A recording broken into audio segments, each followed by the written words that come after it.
Hey, Tom here. Trying to get my laptop synced. I had some problems earlier. Let's see.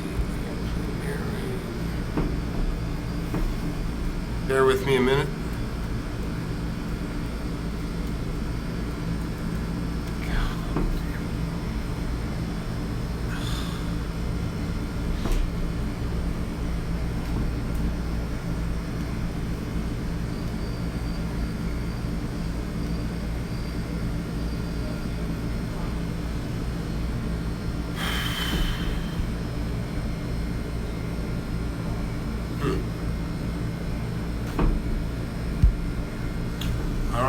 So, hey, Tom here. Sorry about the delay. I had some problems earlier. Try to get the light right here. And maybe that's a little better. So earlier I tried to get on. Can anybody hear me? Because earlier today we lost the sound. Am I coming in clear?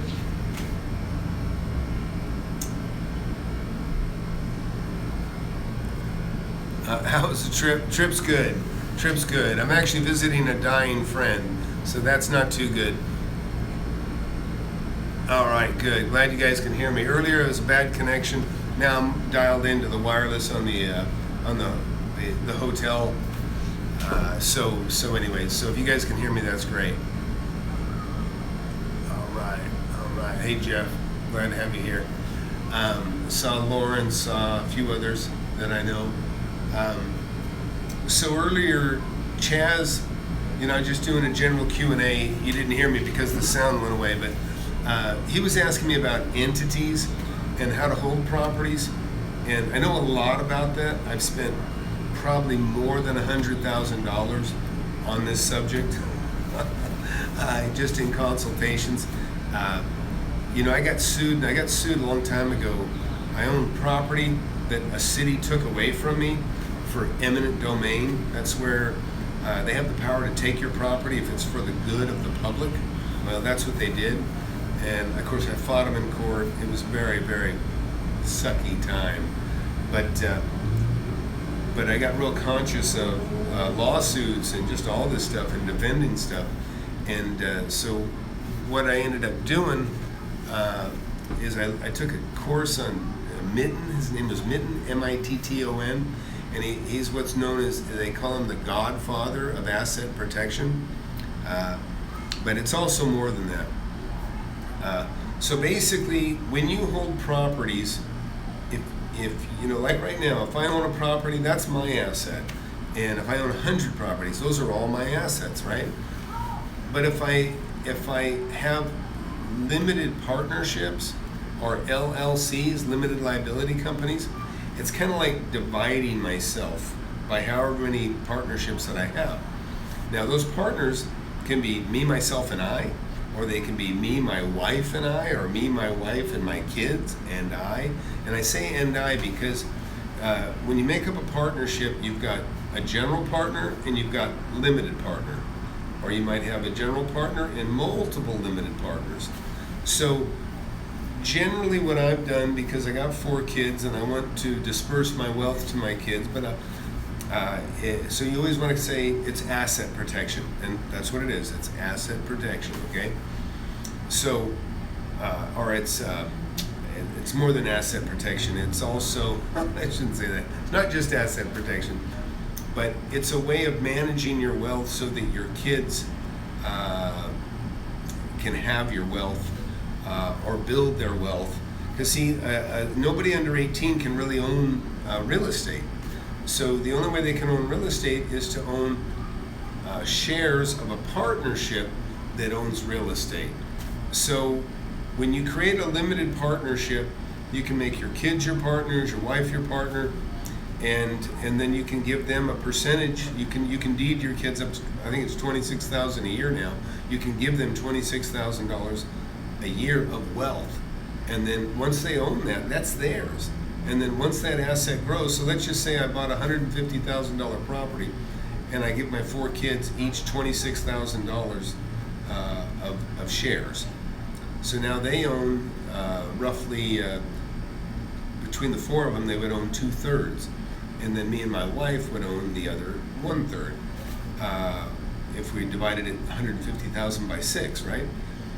So now let's just say that $150,000 asset grows into being $1 million over the next 10 years, which happens and has happened. So now, if I died tomorrow, rather than the kids inherit all this wealth from me, they're really only inheriting about 18% of my wealth, because they got in on the ground floor with me, and that asset grew, and their asset grew as well. So that's already theirs. So when I die, they're not going to get hit with a big tax or anything else, because they already have a vested interest that grew and expanded like mine. And I have about, I don't know if I got 15 or 20 of these things, but I have a lot of limited partnerships. And I have just a couple of partners that aren't family. And when I say family, the only family partners that I have are my kids. Let's see. Okay. Do you need a lawyer to write up those partnerships? Okay. You probably feel like you do in the beginning. The last one I had, the first ones I made up probably cost me $1,200 a piece a long time ago.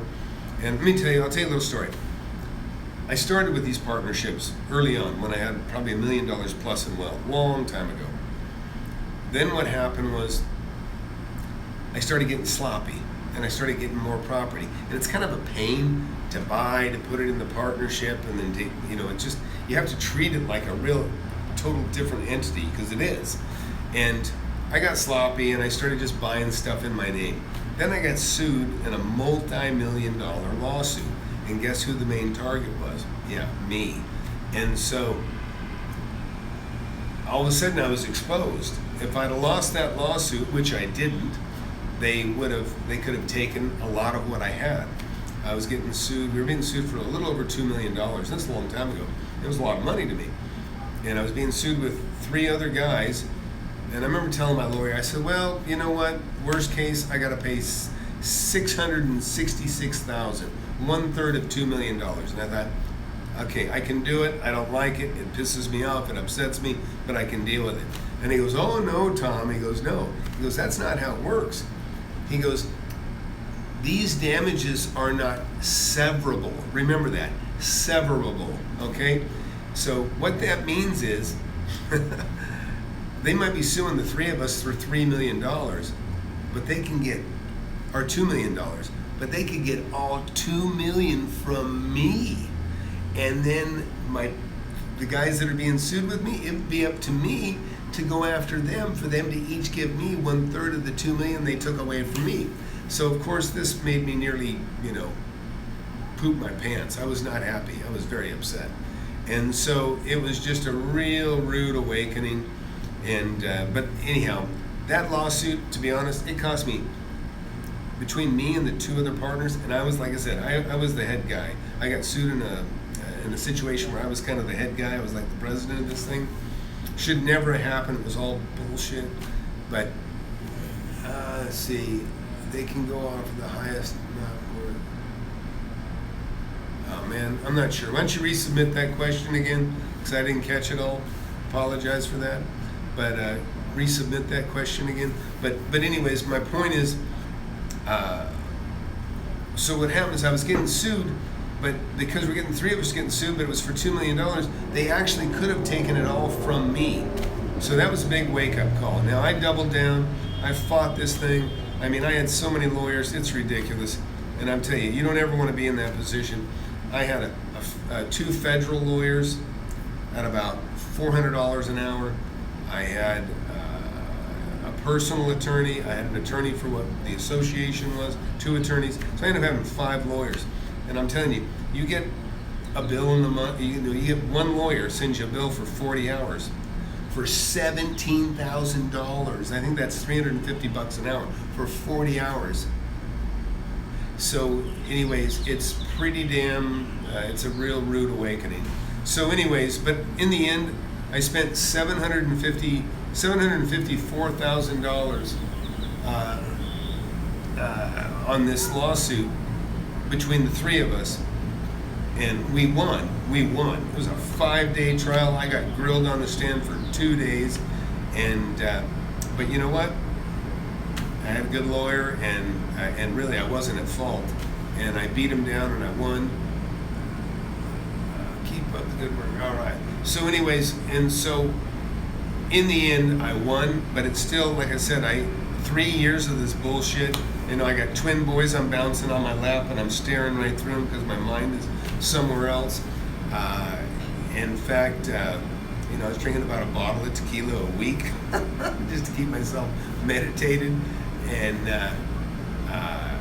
anyways, so it was very, very frustrating. But anyhow, in the end, I won. Took this guy's real estate. I took his assets, liquidated him, got my money back. And that felt great. But it was a lot of time that I really could have spent, you know, and I actually did double down. I did a hell of a lot of investing at that time because I was really determined. To be honest, the guy probably made me money in the end because I was so determined that I just really hustled and made as much money as I could over those several years that I was being sued, just in case I lost. So, but I didn't lose. But anyways, long story short, if I had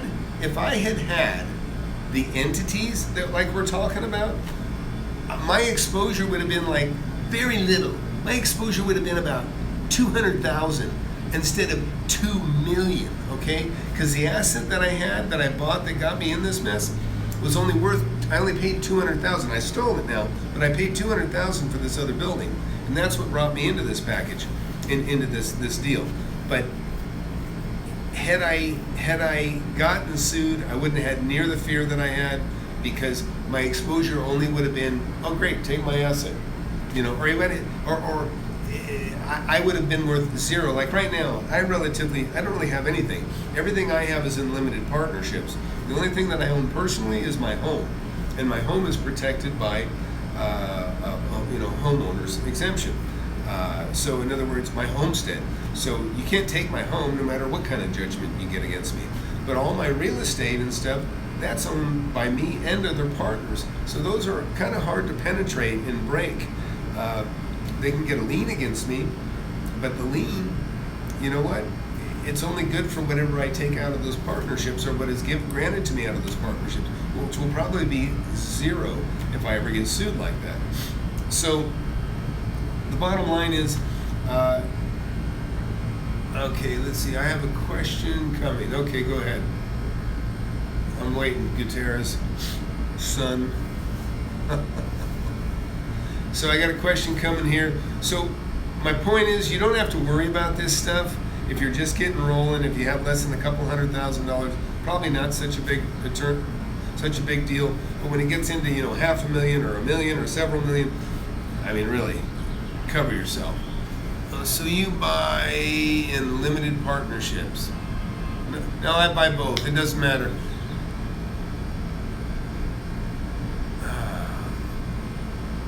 Okay, all right, got two questions. One's about leaning up your own property. The other one is, do I buy under LTDs instead of LLCs? To be honest, an LTD and an LLC are almost identical. They're not exactly the same. I'll let an attorney tell you the difference, but they're basically the same. They have multiple partners within them, and the exact difference, I'm not even going to try to explain to you because I'd probably screw it up, but I have both, to be quite honest. Now, I have multiple limited partnerships. I have an LLC that is that manages some of my stuff. So you have a general partner, and then you have limited partners. So your LLC can be the general partner. Like I said, it has all the rights of a person. So you make your LLC the general partner, and then I'm also I'm the general partner and the limited partner, owner of that LLC. The general partner is the guy that's going to be in the hot seat if there ever is a problem. But see, the good part of this is, just imagine you have 10 different properties, and now let's imagine you have a problem that relates to just one of those 10 properties. Just one. Like a friend of mine had a kid drown in a swimming pool, or not drown, but he got so asphyxiated from not being able to get air in the pool that the kid became brain dead. and he got sued for $3 million. No, he got sued for $5 million, but he only had $3 million worth of insurance. So he's getting sued for $2 million more than he had insurance to cover him. So what happened to him was he was scared to death, number one, because he thought he was going to, have to pay this $2 million, and it wasn't his fault. This kid, from what I understand, this kid's been riding his tricycle around the property like 9, 10 o'clock at night, and no parent watching him. So the parents were negligent, in my opinion. But anyhow, this kid ended up in a pool, and now like a kind of a brain dead kind of vegetable kind of thing for the rest of his life. Going to need care, going to need people to feed him and take care of him for the rest of life. Very sad deal. But it wasn't my friend's fault. And so, but he got sued for it like it is.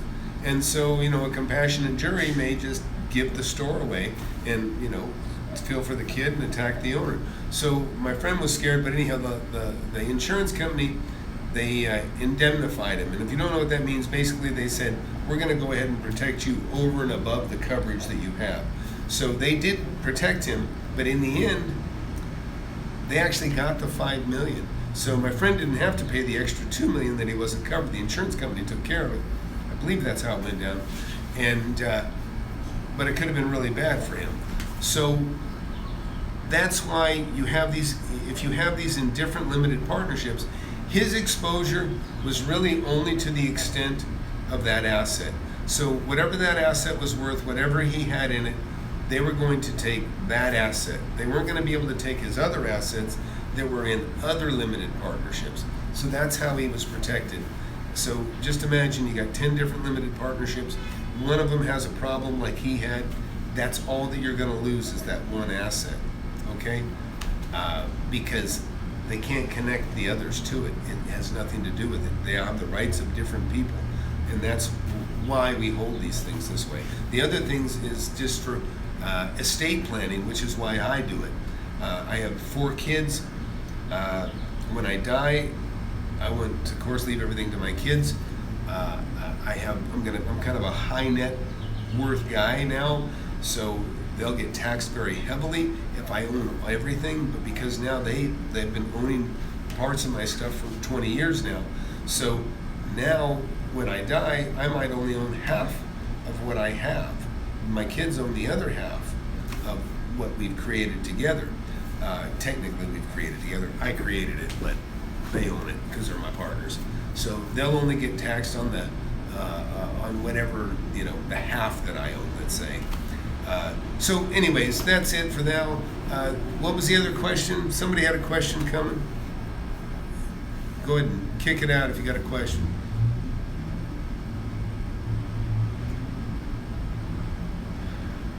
But the necessity of having to create limited partnerships is a good problem, and I hope all of you have the need to create one. Okay, I really do.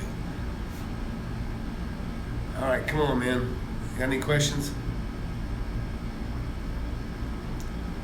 It was about putting liens on your own properties. Okay. So here's the theory, okay?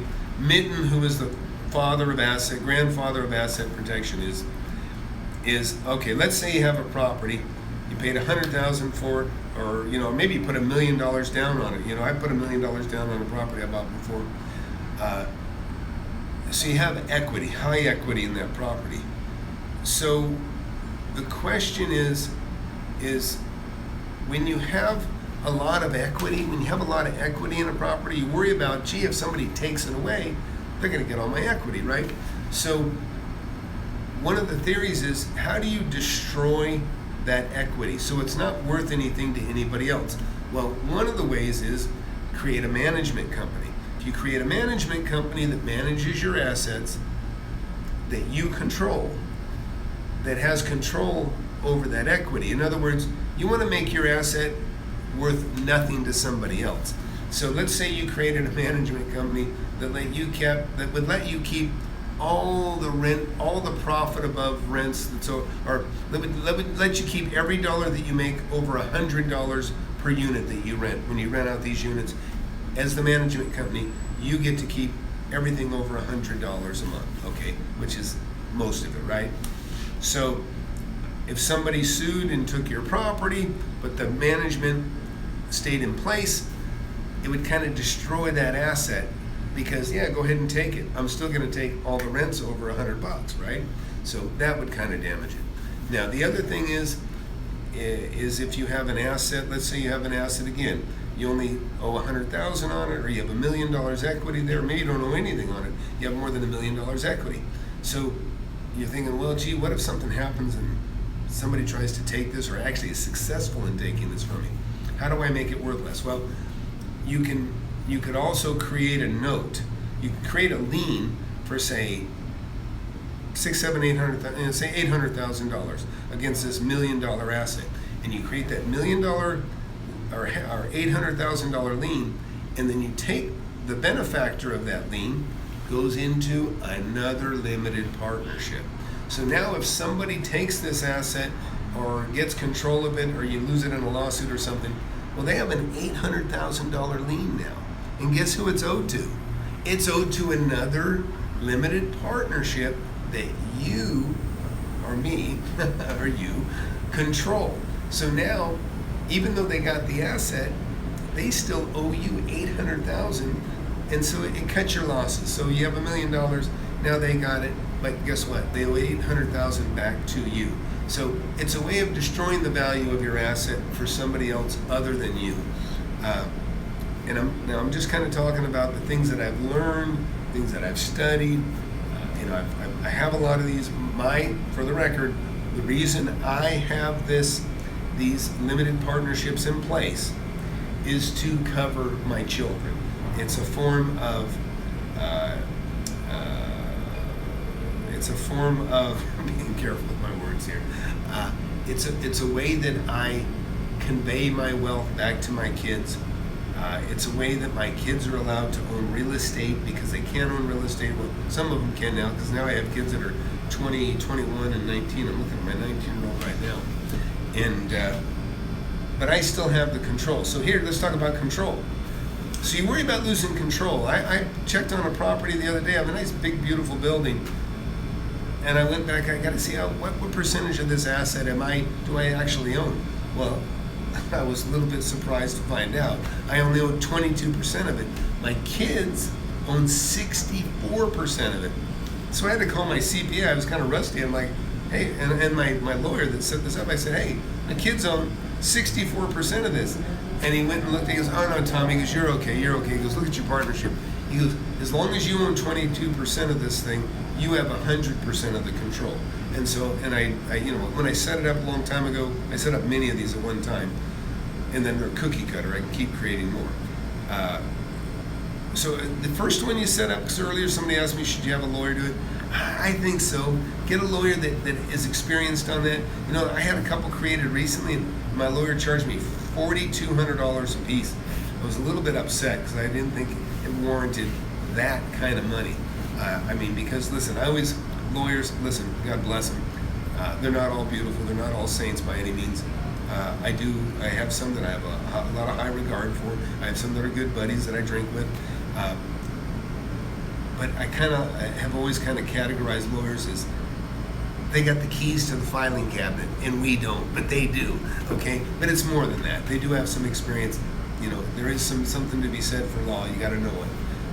If you're going to fight it, if you're going to get embroiled in it, you need somebody that knows what they're doing. And I've actually hired some really brilliant lawyers, and they're very expensive. But thank God, I'm a smart guy. I don't waste time. There's you'll hear lawyers say, I saw a bumper sticker that was in one of my lawyer's offices, and he said,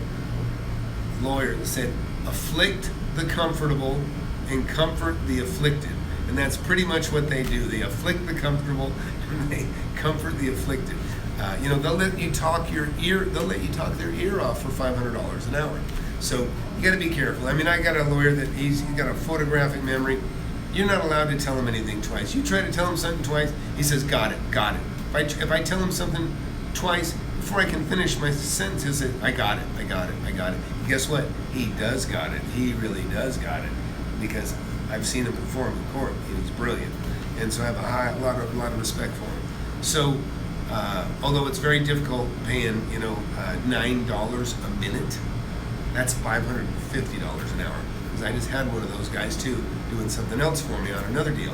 Not. Listen, nobody's suing me. I'm not in under litigation like that. And even if I was, it doesn't mean I did anything wrong. Because believe me, you can get sued over nothing. But you got to fight, and you got to just go after them and get them back. If anybody ever does sue you, hopefully you got the wherewithal. You can go beat them up back, because that's kind of how the game's played. But anyways, so I think anybody got any more questions on entities and limited partnerships, LLCs? They're pretty much the same as far as I'm concerned. I would say go ahead and use the lawyer to get your first one set up, but I don't think, in all honesty, I wouldn't pay more than $2,000. It's a very simple thing, and maybe one of these days I'll go ahead and put that online so you can kind of see it. But like I say, until you have to put things in limited partnerships, it's always good to get what's called an umbrella. Whether it's your auto insurance or your homeowner's insurance, you can get what's called an umbrella, and you can get maybe $1 million umbrella for not that much money, and that will help cover you if you ever have a bad car accident or anything else, or you get in some other kind of trouble. You'll have an extra $1 million coverage to help cover and get you out of things if you ever have that happen. I've never used an umbrella. I mean, I pay for them, I buy them, I have them. They're insurance. It's something that happens. In fact, I'll tell you something kind of interesting. I talked to somebody I hadn't talked to in a long time, and it turns out they're actually working for somebody very much like me. They work for somebody that's like me, except it's somebody older and much, much richer. Okay. MJ just asked, he said, do I create an LLC for every property? No. I create an LLC for about every $1 million to $1.5 million worth of equity. If I have $1 million equity in a property, I have an LLC just for that. If I have, I have some properties that are worth $5 million that are in an LLC. So the deal is, if I have let's say I'll give you an example. If I have a limited partnership or an LLC sitting there, and it only owns a house that's worth $200,000, I don't worry about it. I'll buy another house and another house. I might own 4 houses worth $800,000 or $900,000 or say $1.5 million. That's about where I'd cut it off. 4 houses in one deal with almost $1 million equity. I'll go ahead and get a new LLC for the next house that I buy until I own 2 or 3, or say $1.5 million worth of equity. Then I'll have another LLC. So it's not so much about each property, it's about how much I have at stake in that property, how much equity I have. And now I already kind of forgot what I was talking about. Somebody might have to remind me what I was talking about. Remember, Alzheimer's is runs in my family. I hope I'm not having it now. But I kind of forgot where I was going before MJ wrote that question. Try to think of it here. I'd love a note. Somebody can help me remember. Where was I going before MJ asked that question?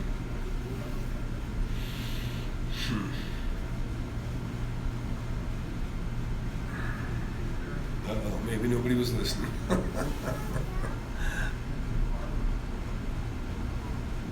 Come on, guys. Well, maybe I'm not doing my job here. Okay, you were just explaining. Oh. Okay, well, I appreciate that. I guess I was talking about entities. Oh, the limitation of the entities. Yeah, I guess you're right. Yeah. So in other words, you don't have to create an entity for every property, but just say for every $1 million of profit or equity that you have in those. But the main reason I have them is, like, again, it allows me to pass my wealth to my kids and grow their wealth because they're separate. So when I die, let's just say if I created $100 million worth of real estate profit, my kids are going to inherit that. They're going to pay really out the nose for that. But if they already own 80 million of what I have, now they're only going to inherit 20 million. They're going to have a very small tax burden on that 20 million. So that's the beauty of it, to be honest. That's one of the beauties of it, let's just say. In fact, oh yeah, I remember what I was talking about. So I met somebody that works for somebody like me. That's what I was talking about. This is somebody that owns more property than I do. This is somebody that owns a little over 400 million in property that they own by themselves. And this friend of mine manages it for him. And the old guy that owned it, he was like probably 80, I guess. He died. So this was pretty interesting. So the kids own, he similar to me, he put his kids on it, and his kids own a bunch of it, but he still probably has $200 million for them to inherit. So what they've done is the mother, who still survives, who still owns the other 200 million of the 400 million, they bought her an insurance policy. So they're paying like hundreds, okay, they're paying like $100,000 or a couple $100,000 a year for her to have a life insurance policy. This is a woman that's probably in her 80s, okay? And here's the theory behind this, is that when she dies, the kids will inherit her 200 million. They're gonna have a big tax burden, right, on that 200 million, except that they're spending a couple $100,000 a year to buy her an insurance policy that's like a $25 million insurance policy. So what happens is she dies, they inherit the 200 million, or whatever it is, 100 million, 200 million, whatever. Well, also when she dies, she's got a 25 or maybe a $40 million insurance policy that also now gets immediately paid to the kids. So they die, she dies, they inherit 200 million. Uncle Sam gives them a bill for $40 million in taxes. And instead of having to sell the real estate, they get a check from the insurance company for $40 million, and then they hand it back to Uncle Sam. And then they keep the real estate, everything's cool. I thought it was brilliant. This is only about a year ago that I heard about this. So anyways, but I thought, what a nice problem to have, right? We could all use that problem, right? Okay, my thoughts on trust. Okay, good question. Look, I took my kids and my wife, we all went to got another one. Tom, have you ever bought other types of commercial properties? Sorry, man, I didn't catch the last line. Give me a minute, let me answer this question. Resubmit that. He was asking about trust. Okay, let me tell you what I was thinking about. I got 4 kids. I don't want to ruin them with money. I've actually bought properties from inherited where the kids hated each other. The kids, I'm talking about kids 60 years old. They all have their own lawyers. They're fighting. It was hard for me to buy from all of them because they're fighting. And you don't want your kids, last thing you want to do is, you're leaving your money for your kids. You don't want it to all of a sudden have your kids hate each other over greed. And so I'm very conscious about that. Well, I was staying in Hawaii at a real exclusive resort, beautiful resort. And I met a trust fund baby. His name was Adam. And Adam might be watching, who knows. Anyways, Adam's out of I won't even say where he's from, but he's out of a very blue part of our country. Anyways, so old money. His great-great-grandfather made a pile of money. It's passed on through the generations, and now it's hitting him, and now he's getting some of it. And what he was explaining to me is the way Grandpa set this thing up, or great-great-grandpa set this up, was that he has all this money, okay, right? But rather than let the kids have it, or let any one kid have control of it, they all have equal shares, and they can't make any direct decisions on the money other than together by majority vote, they can vote for who manages the empire. So they might all get a check for $10,000 a month or whatever it is. They don't get all the wealth, they just get a little bit of the wealth. And maybe when they get older, they get more of the wealth. They never get it all. And the only decisions they're allowed to make is, we can agree to who manages it. Because when somebody dies, you have to make somebody in charge of your estate. I can't remember the term right now, but you can't remember. So somebody's in charge of your estate, one of the kids usually. And then the other 3 kids don't trust that kid. Thank you, executor. I knew somebody would save me. Thank you, executor. So somebody's made the executor, right? Well, the executor usually is hated because nobody thinks they're doing it right. Nobody thinks they're fair or anything else. So the beauty of this is nobody's the executor. They inherit the wealth it's in the trust, right? It's in the trust already. So nothing changes. Dad or grandpa dies, the money's in the trust. Now the only thing that passes on is the ability to hire who manages it. So that's kind of my model. And I'm not quite got it fixed up yet, but my deal is that I want my kids to be able to, I don't want them fighting. They're going to each get, whatever they get from me. They might each get a house. I bought each of my kids a house, but they're not going to get it till they're 40 or something. I want them to work for it, or if they do take one, they're going to have to pay rent on it till they're 40. I want them to enjoy the struggle. I mean, that's the fun in making money and growing into whatever you become. Is the struggle's the fun, as far as I'm concerned. So anyways, but in the end, let's just say my kids are 50 now. I'm dead. There's a big chunk of money here, a lot of real estate. I want the empire to keep growing, right? I want it to keep growing. So by majority vote, they'll be able to vote who's in charge of the assets and who manages the assets, and then a certain amount of that money of those assets will go to them.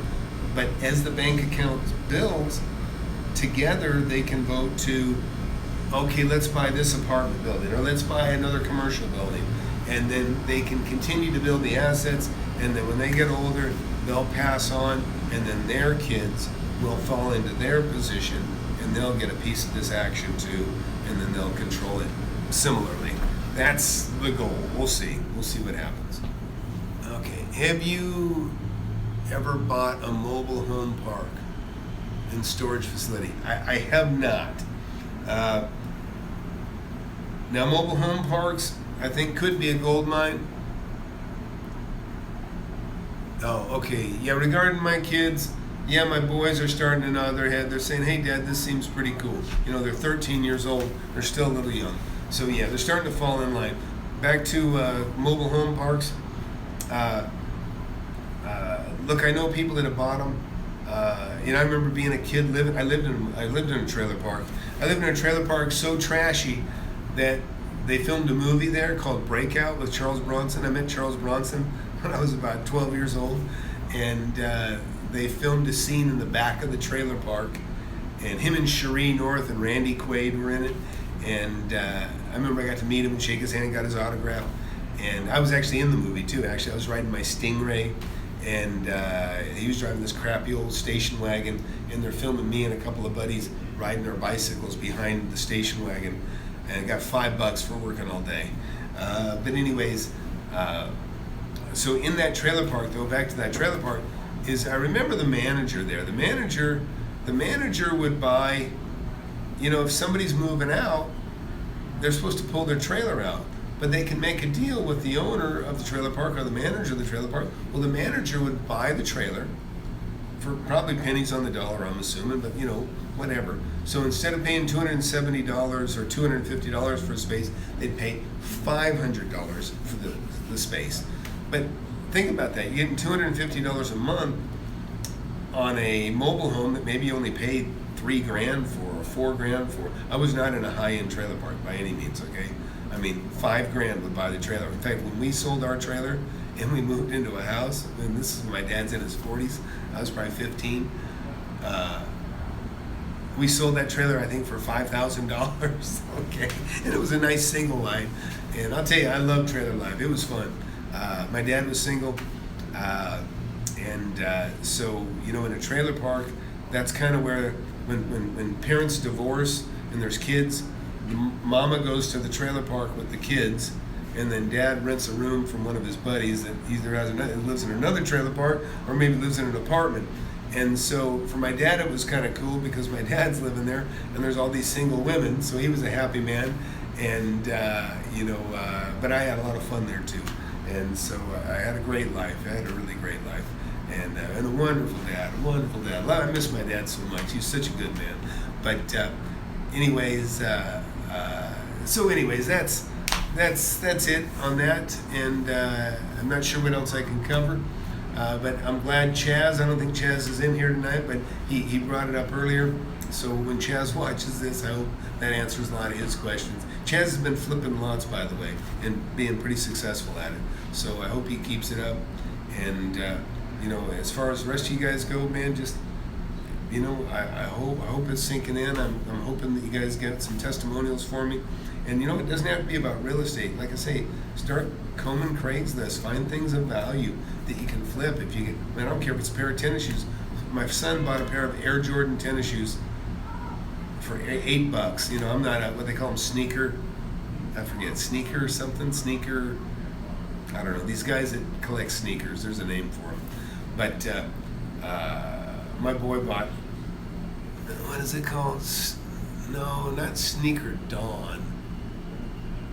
Sneakerheads, yeah, sneakerheads. That's right, sneakerheads. Okay, so he bought a pair of $100 Air Jordans or $150 Air Jordans, brand new, for $8 from a buddy of his that got them from somebody else or something, and he was gonna flip them to make some money on them. But now he's wearing them because he's growing so fast. He's actually wearing the shoes, and I said, "Well, I'll buy them from you, son, because now I don't have to buy you the shoes." But he let me off. Yeah, so somebody's talking about, I know somebody that has, is in the business. It doesn't matter. I actually saw today in USA Today, I think there's actually something about people starting to turn their sneakers. I don't know what the deal is. To be honest, I'm down here in Manhattan Beach. This is called Skechers country. Let me tell you, Skechers has bought so many beautiful, awesome buildings on Pier Avenue and on Sepulveda. This is like the most beautiful beach area there is in Southern California. Skechers is buying everything up. I've been watching him build his portfolio of real estate over the last 20 years. Kind of jealous and envious, to be honest. Pretty impressive and cool.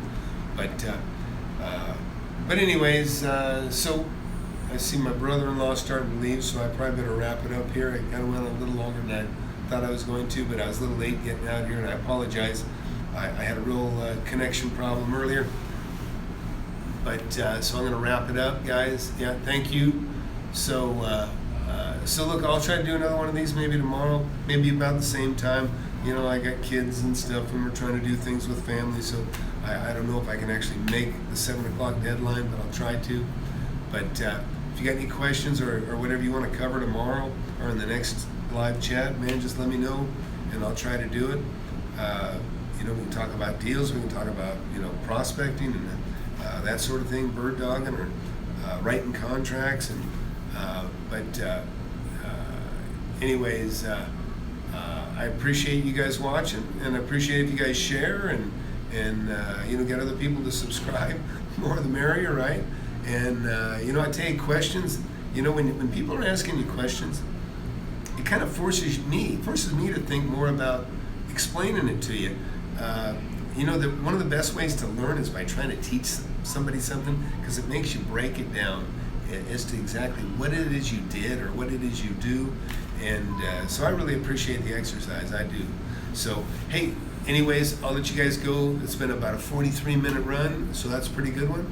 And anyway, I really appreciate all of you, watching and sharing, and let's make some money, man. I want you guys to enjoy what I'm enjoying. I'm sitting here in paradise, right? I'm making money while I'm sitting here talking to you. I'm looking in the windows here. I got my wife and kids and family and friends. They're here, and I had to come to them here in California. But and the weather's beautiful and it's perfect. I'm gonna go for a run tonight. I'm gonna go for a run in the morning, and man, it's all out there. But just got to get rolling. We'll get you started. We'll get something going. Did I flip cars? Somebody asked real quick. Yeah, I probably flipped 20 cars before I was 21. So cars are a good thing too, and cars is a good exercise too. Because cars, like a house, you buy it, before you own it, you got to go through the registration process through the Department of Motor Vehicles. And I make that analogy about real estate. Same thing. You buy a piece of real estate. Nah, I never did flip a mobile home. I did not. I've never bought a mobile home. But you know what? It doesn't matter. You can flip anything. Just things that are of value. Main thing is, if it's valuable, buy it for less, sell it for what it's worth. It's pretty simple. So, anyways, guys, I'll let you go. We'll talk again. Thanks, guys and gals. So, FlipAnythingUSA. Have a great night. Thank you all. Good night.